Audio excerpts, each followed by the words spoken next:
Hi, magandang umaga sa inyo mga kasawi. Kamusta na po kayong lahat? Naway nasa mabuti kayong kalagayan at mag-iingat kayo palagi mga kasawi. At syempre magbibigay tayo ng ating topic mga kasawi na ang babae ba idol kapag virgin ba sila? Ano ang pakiramdam nila kapag sa unang galaw mo?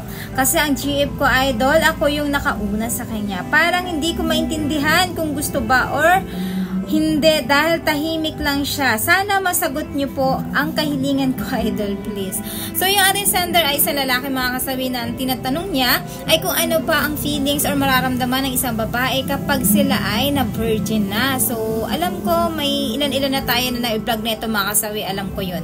So, syempre, magbibigay tayo ng suggestion dahil sabi niya nga, nung siya ay nakauna mga kasawi, ay wala daw pakaramdam ang babae. Parang wala lang. Hindi niya alam kung ito ba ay nasarapan or hindi mga kasawi. Siyempre, magbibigay tayo ng ating advice mga kasawi.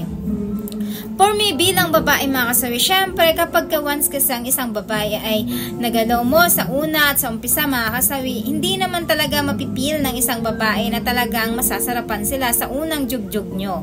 Kasi dahil ang kaba at takot ang kanilang unang mararamdaman dahil syempre hindi na sila virgin.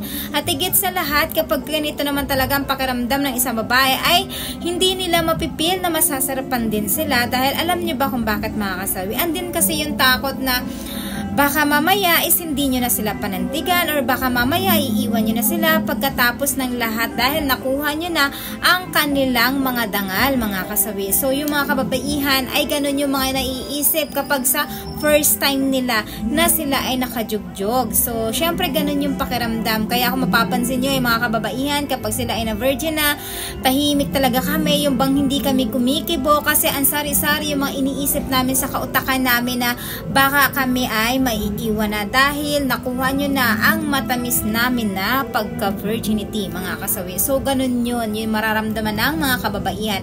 Pero kapag sa second chance, ayan, na talagang sa second na mangyayari sa inyo, yun yung tinatawag na doon na yun mararamdaman ng isang babae na mapipil na nila na masasarapan sila, na may enjoy na nila kasi nga ando na yung tinatawag na hindi na sila natatakot dahil hindi mo na sila iniwan, at syempre pinaparamdam mo na sa kanila na sobrang love mo na sila. So ganun yung mararamdaman nila. Kaya sabi nga nila, 'di ba? Sa una sa babae talaga is hindi nila mapipil na masarap.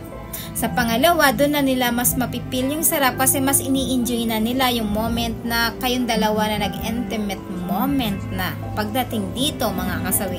So sa ating sender, sana naintindahan mo ang ibig kong sabihin tungkol dito sa iyong request. So yun lang po mga kasawi, ang dalawang ibig sabihin ng mga babae kapag sila ay najujugjog sa unang pagkakataon mga kasawi. Yan lamang po mga kasawi. Maraming salamat sa patuloy na pagsuporta nyo sa akin. Sa walang sawang pag-share at pag-comment. Sa mga hindi pa po nakapag-subscribe mga kasawi, pwede na po kayo mag-subscribe, pwede na rin kayo mag-follow para updated kayo sa topic ko araw-araw.